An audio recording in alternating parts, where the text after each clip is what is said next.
Il est un peu plus d'1h30 et c'est Crime Story, les rendez-vous d'Alfred Hitchcock racontés par Serge Souriant. Aujourd'hui, La chute d'une étoile de George Chesebro.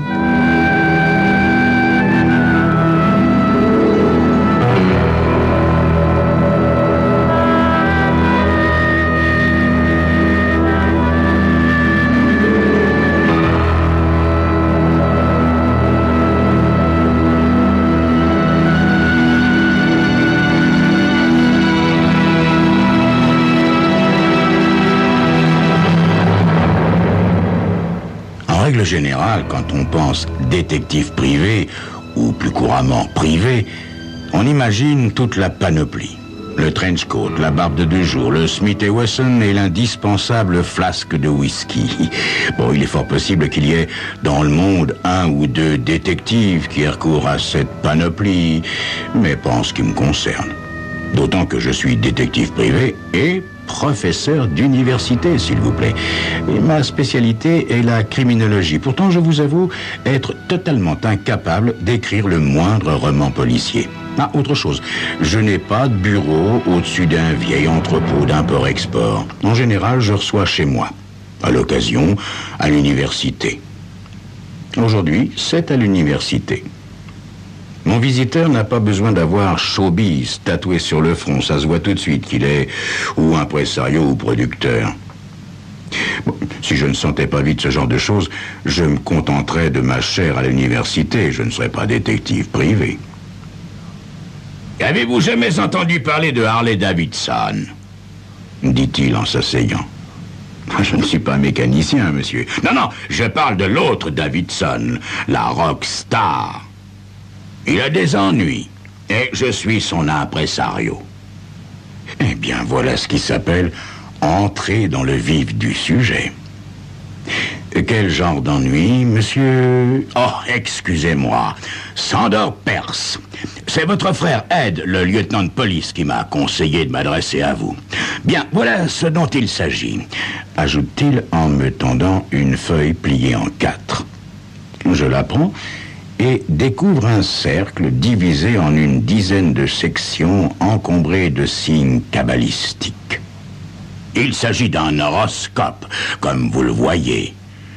Je ne vois pas du tout, mais je lui réponds. Et vous avez besoin d'un détective privé pour ce genre de choses, monsieur Peirce? Ah, je comprends votre étonnement, Dr. Hanley. Mais voyez-vous, comme pas mal d'artistes, Davidson est très émotif. Malheureusement attiré par ce qui sort de l'ordinaire. Dans le cas présent, la sorcellerie.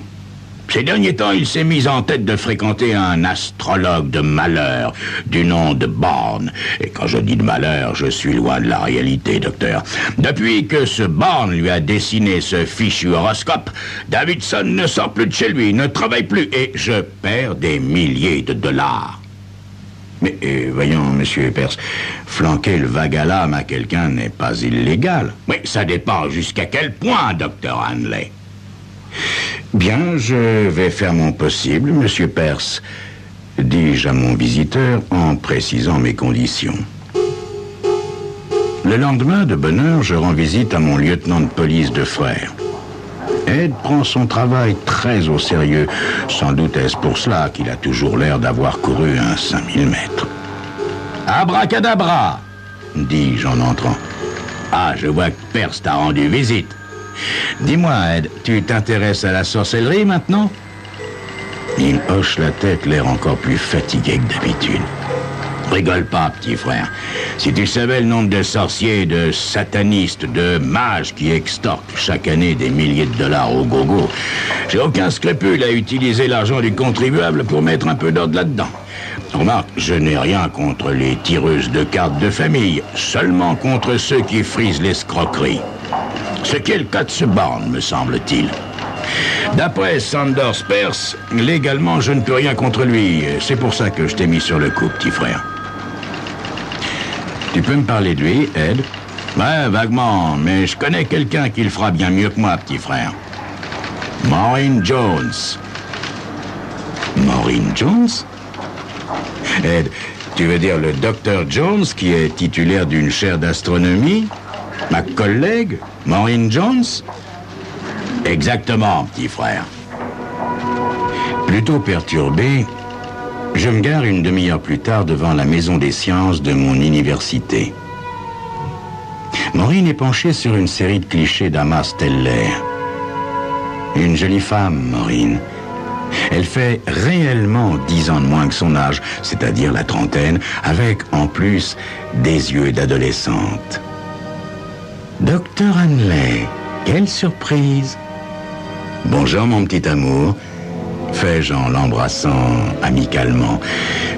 Il est inutile, n'est-ce pas, de préciser que Maureen est une amie de cœur. C'est mon frère qui m'envoie, chérie. Il paraît que tu peux me renseigner sur un certain Bourne, astrologue. La manière dont j'ai prononcé ce dernier mot l'a fait tiquer. Ne te moque pas de ce que tu ignores, mon détective privé chéri.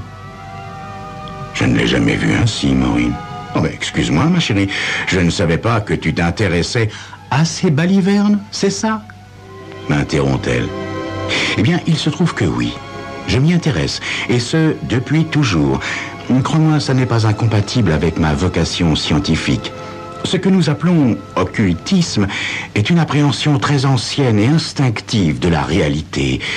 Quelque chose qui est en nous depuis toujours et... Comme j'ai peine à réprimer un bâillement, elle s'interrompt et sourit malgré elle. Oui, je vois que je prêche un converti. Bien. Que veux-tu savoir sur Bourne, monsieur le professeur détective?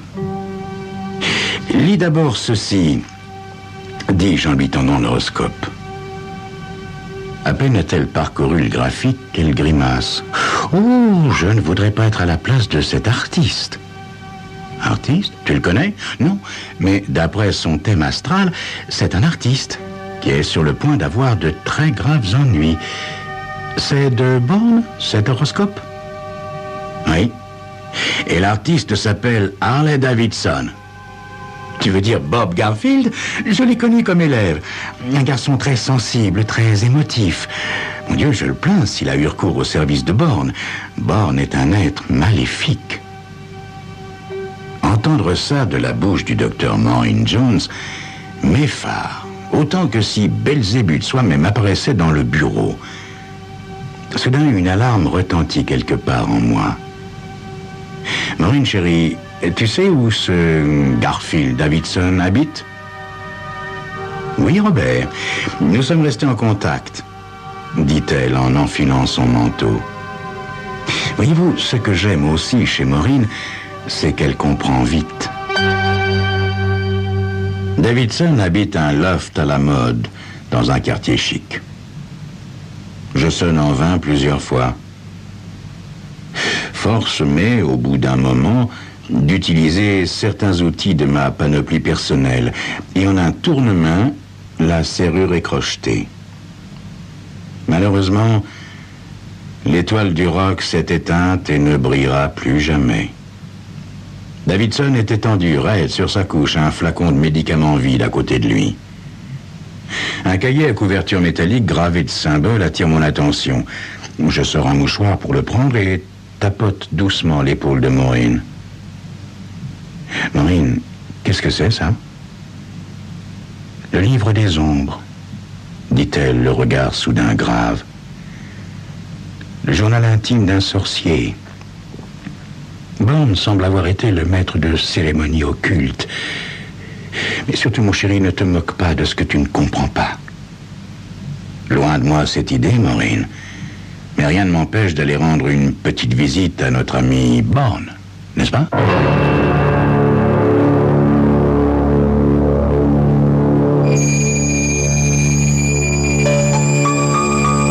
Oui, je pense que ce Bourne est un drôle de sorcier, comme vous le verrez dans quelques instants.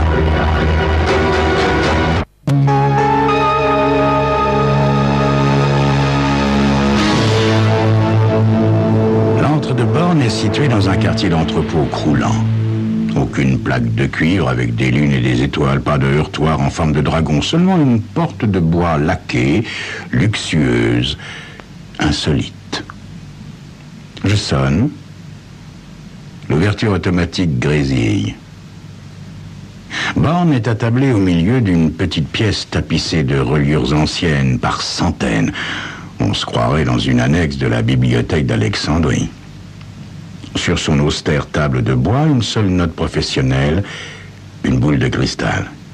« Que puis-je pour vous, monsieur ?» me demande-t-il.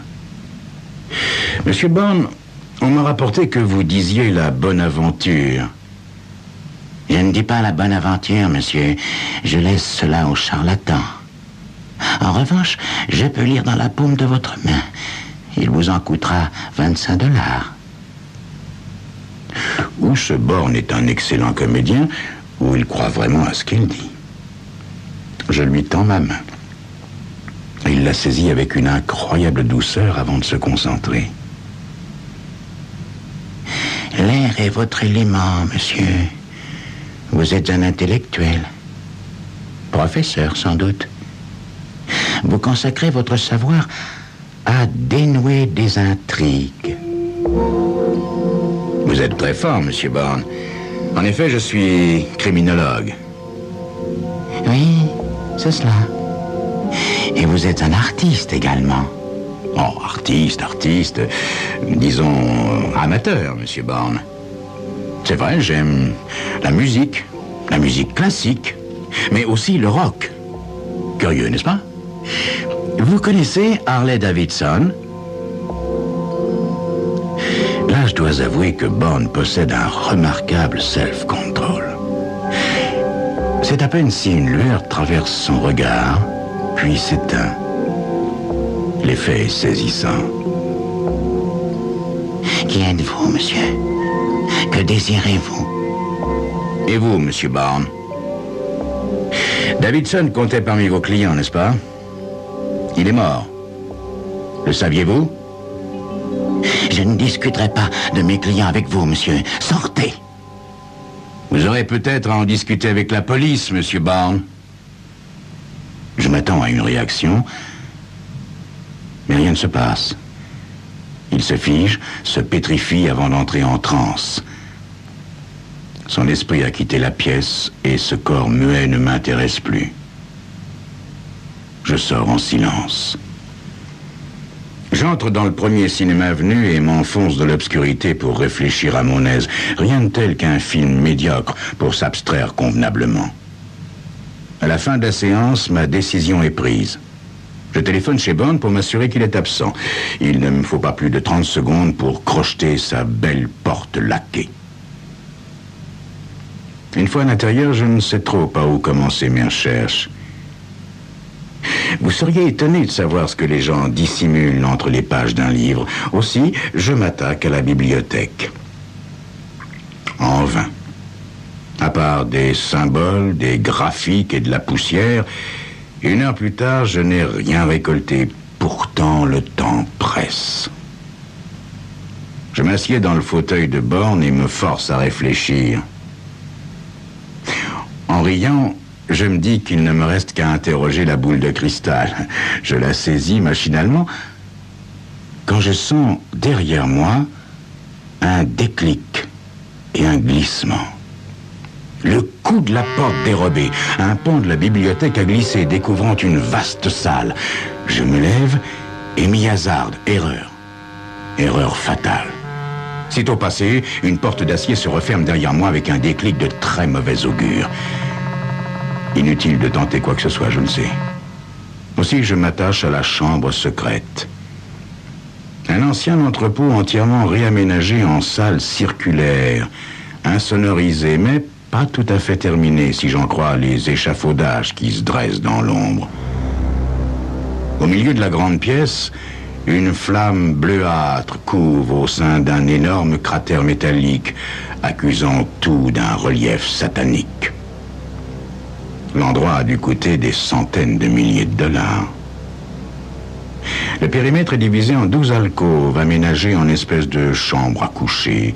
Mais celle qui retient mon intérêt est la 13e, 2 fois plus grande que les autres. Vraisemblablement, celle de notre ami Born. J'y entre prudemment. Oh, Pas assez, car des mécanismes secrets remettent le coup de la porte métallique, cette fois tombant du plafond. Comme on dit, damned, je suis fait comme un rat. En haussant les épaules, j'entreprends une fouille systématique. J'acquiers 2 certitudes. Bourne n'est pas le chef, et Davidson avait bien un ennemi secret. La porte s'ouvre 1 heure plus tard alors que j'essaie de déchiffrer un traité de numérologie. Ce cher Sandor Perse, fais-je à la silhouette qui se profile. Il est entouré d'une bande de types en robe rouge à capuchon et tout me dit que ce ne sont pas les nains de Blanche-Neige. Vous êtes un homme très tenace, docteur Hanley, et rapide. Je crains fort de vous avoir sous-estimé, dit-il en faisant signe à Bourne, qui s'empresse de me fouiller. Moi aussi, je vous ai sous-estimé, monsieur Perse. Pourquoi? J'ai effectivement brouillé les pistes, docteur, mais je n'ai pas tué Davidson. Nous l'avons fait mourir. Nuance. Intéressant, monsieur Perse, du point de vue juridique. En effet, oui, docteur. Nous l'avons accueilli parmi nous et comme ce pauvre garçon était très influençable, ça a été un jeu d'enfant de lui empoisonner la cervelle. Pourquoi, monsieur Perse? Il fait un geste du bras. Docteur, rien que cette salle nous a coûté des dizaines de milliers de dollars. Nous avons besoin d'argent.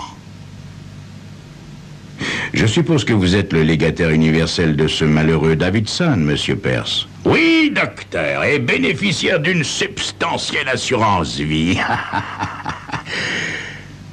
Ainsi, monsieur Perse, après avoir fait mourir Davidson, êtes-vous allé à la police et m'avez-vous consulté? Bravo, monsieur Perse. Je présume que vous me réservez un aller simple pour l'enfer. Je me trompe?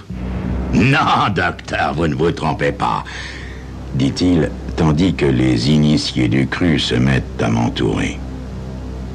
Je peux, à la rigueur, mettre 4 ou 5 hommes KO, mais 13, il faut pas rêver.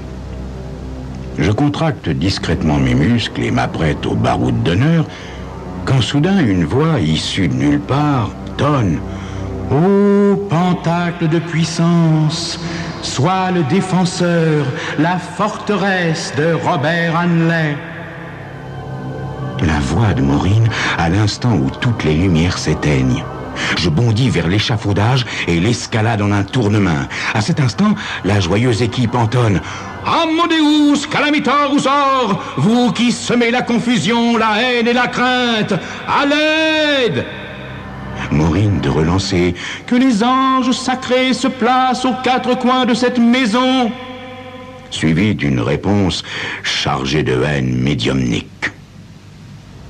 Si je m'attendais à être témoin d'un duel de sorcellerie, Maureen est à quelques mètres de moi, les bras écartés, à côté du disjoncteur électrique. À la lueur du cratère, elle semble épuisée, terriblement épuisée. « Le docteur Hanley est sous ma protection !» clame-t-elle. « Vous l'attaquez à vos risques et périls !» Le silence tombe dans une atmosphère intolérablement chargée d'énergie, d'électricité. Maureen se laisse glisser à terre. Au loin, les sirènes de police encerclent le quartier. La flamme du cratère monte subitement, haute et claire. Je me penche à la balustrade. Le pandémonium du rez-de-chaussée brûle silencieusement tous ses papiers compromettants. J'entends bientôt la voix de mon frère. « Police, que personne ne bouge !»